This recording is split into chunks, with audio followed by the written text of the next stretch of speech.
नमस्कार दोस्तों, हम आज आप लोगों को सहाना गीत सुनाने जा रहे हैं। तो चलिए सहाना गीत सुनिए और इसका आनंद लीजिए। और दोस्तों आप लोग वीडियो पर अंत तक बने रहिएगा।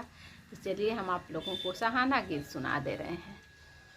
निबिया का पेड़ जानी काटा मोरे बाबा, अरे काटा मोरे बाबा, अरे निबिया चिरैया का बसेरा रे लाला नवा।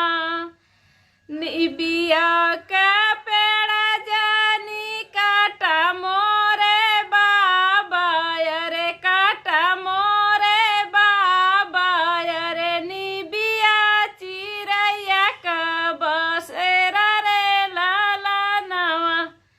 अरे निबिया चिरैया का बसेरा रे लाला नवा। हो तबीनु सारा चिरैया उड़ी जाई है, चिरैया उड़ी जाई है। अरे रही जाई है मम्मी अकेला रे लाला नवा। अरे रही जाई है मम्मी अकेला रे लाला नवा। निबिया का पेड़ जानी काटा मोरे बाबा, अरे काटा मोरे बाबा, अरे निबिया चिरैया का बसेरा रे लाला नवा। अरे निबिया चिरैया का बसेरा रे लाला नवा। हो तबीनु सारा चिरैया उड़ी जाई है, चिरैया उड़ी जाई है। अरे रही जाई है चाची अकेला रे लाला नवा। अरे रही जाई है चाची अकेला रे लाला नवा।